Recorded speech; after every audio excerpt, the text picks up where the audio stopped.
శ్రీకాకుళం జిల్లా భారతదేశంలోని ఆంధ్రప్రదేశ్ రాష్ట్రంలో ఈశాన్య దిక్కులో గల చిట్ట చివరి జిల్లా. జిల్లా కేంద్రం శ్రీకాకుళం. 2022లో జిల్లా పునర్వ్యవస్థీకరణలో భాగంగా కొన్ని మండలాలను పార్వతీపురం మాన్యం జిల్లాలో, విజయనగరం జిల్లాలో చేర్చారు. శ్రీకాకుళంలోని అరసవిల్లి దగ్గర శ్రీ సూర్యనారాయణ స్వామి వారి దేవస్థానం, శ్రీకుర్మంలో కుర్మావతార మందిరం, శాలిగుండంలో పురాతన బౌద్ధరామాల శిథిలాలు, ముఖలింగంలోని శ్రీ ముఖలింగేశ్వర దేవాలయం, కళింగపట్టణంలోని దీపస్తంభం, తేలి నీలాపురంలోని తేలి నీలాపురం పక్షి సంరక్షణ కేంద్రం ప్రముఖ పర్యాటక ఆకర్షణలు. ఈ పట్టణం నాగావళి నది ఒడ్డున నదికి ఇరువైపులా విస్తరించి ఉంది. ఈ నగరాన్ని బలరాముడు కనుగొన్నట్టు భావిస్తారు. బ్రిటిష్ వారు శ్రీకాకుళం పేరును పలకలేక చీకాకోల్ అనేవారు. చీకాకోలుకు సంబంధించిన మరో కథనం ప్రకారం ఈ ప్రాంతం నైజాం ఆధిపత్యంలో ఉండే సమయంలో ఈ ఊర్లోనే ప్రతి సంవత్సరం జామాబందీ నిర్వహిస్తూ రైతుల వద్ద నుండి పన్నులు వసూలు చేసేవారు. రైతులు తాము కట్టవలసిన పన్ను సొమ్మును విచ్చు రూపాయల రూపంలో చిన్న చిన్న గుడ్డ సంచులలో పోసి మూట కట్టి ఆ మూటను తీసుకువచ్చి కుద్దున సమర్పించేవారు. ఆ మూటలోని సొమ్ము సరిగ్గా ఉందో లేదో చూసుకోవడానికి మూటను విప్పాలి. ఆ మూటలు చాలా ఉన్నందువలన ఆ మూటల మూతికట్టు విప్పమని రైతులతో చెప్పడానికి సికాకోల్ అనేవారు. అంటే మూతికట్టు విప్పు అని అర్థం. ఈ మాట క్రమంగా చీకాకోల్ అయి ప్రస్తుతం శ్రీకాకుళంగా స్థిరపడింది అని అంటారు. ఈ పట్టణం పేరుతోనే జిల్లా కేంద్రం కూడా ఏర్పడింది.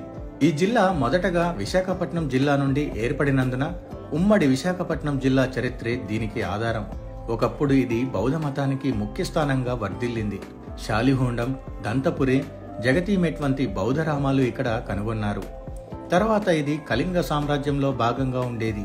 గాంగేయులు ఈ ప్రాంతాన్ని 6వ శతాబ్దం నుండి 14వ శతాబ్దం వరకు అంటే 800 సంవత్సరాలు పరిపాలించారు. వజ్రహస్తుడు కాలంలో ప్రసిద్ధి చెందిన శ్రీముఖలింగం ఆలయాన్ని నిర్మించాడు.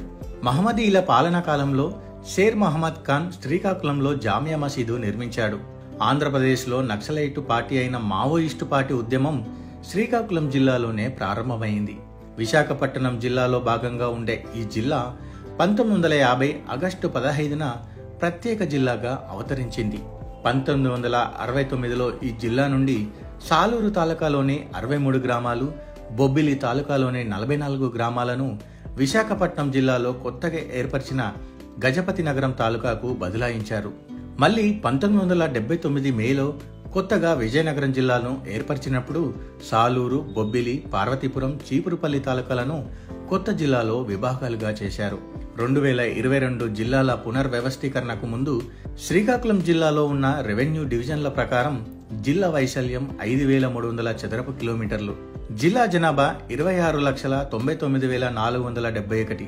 జిల్లాలో Srikakulam revenue division, Tekkali revenue division, Palakonda revenue division అనే 3 రెవెన్యూ డివిజన్లుగా విభజించబడింది. జిల్లాలో మొత్తం 38 మండలాలు, 1865 రెవెన్యూ మండలాలు ఉండేవి. ఒక నగరం, 5 పట్టణాలు ఉండేవి. 2022లో జిల్లాల పునర్వ్యవస్థీకరణలో భాగంగా ఈ జిల్లాలో ఉన్న 38 మండలాల నుండి కొత్తగా ఏర్పడిన పార్వతీపురం మాన్యం జిల్లాలో 4 మండలాలు, విజయనగరం జిల్లాలో 4 మండలాలు విలీనమయ్యాయి. పర్యవసానంగా పట్టణాలలో పాలకొండ పార్వతీపురం మాన్యం జిల్లాలో చేరగా రాజంపట్టణం విజయనగరం జిల్లాలో చేరింది. జిల్లాకు ఉత్తరాన పార్వతీపురం మాన్యం జిల్లా, తూర్పున ఒడిశా, దక్షిణాన బంగాళాఖాతం, పశ్చిమాన విజయనగరం జిల్లా ఉన్నాయి. జిల్లాకు కొంత భాగం హద్దులుగా కందివలస గేట్, వంశాధార, బహుదా నదులు ప్రవహిస్తున్నాయి. జిల్లా వైశాల్యం 4,591 చదరపు కిలోమీటర్లు. జిల్లాకు 193 కిలోమీటర్ల సముద్ర తీరం ఉంది. తూర్పు కనుమలు ఈశాన్యం నుండి కొంత భాగం విస్తరించి ఉన్నాయి. శ్రీకాకుళం జిల్లాలోని పలు ప్రాంతాలు పచ్చిక బయళ్లు, అడవులు, సస్యశ్యామలమైన పంట పొలాలతో ఎప్పుడు చల్లగా ఉంటుంది. వేసవి కాలంలో ఊటిని పోలి ఉంటుంది. ఈ జిల్లాలో వర్షపాతం ఎక్కువగా ఉంటుంది. కాస్ట్ ఆఫ్ లివింగ్ కూడా చాలా తక్కువ. అందుకే దీనిని పేదవాని స్వర్గం అని కూడా పిలుస్తారు. ఇక పర్యాటకుల సంఖ్య విషయంలో 2017లో శ్రీకాకుళం జిల్లా రాష్ట్రంలో చిత్తూరు జిల్లా తర్వాత 2వ స్థానం పొందింది.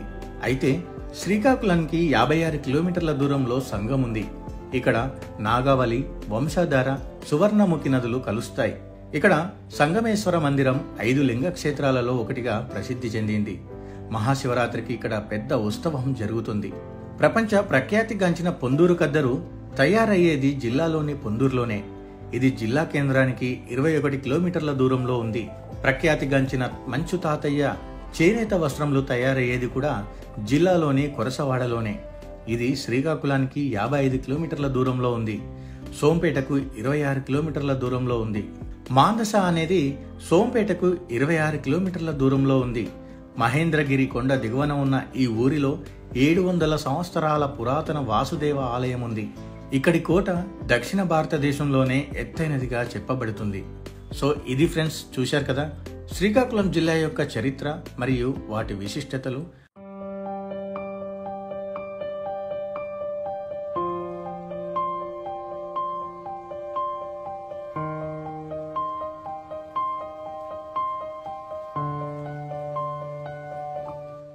మరిన్ని ఇంట్రెస్టింగ్ అప్డేట్స్ కోసం మా ఛానల్ని సబ్స్క్రైబ్ చేసుకోండి.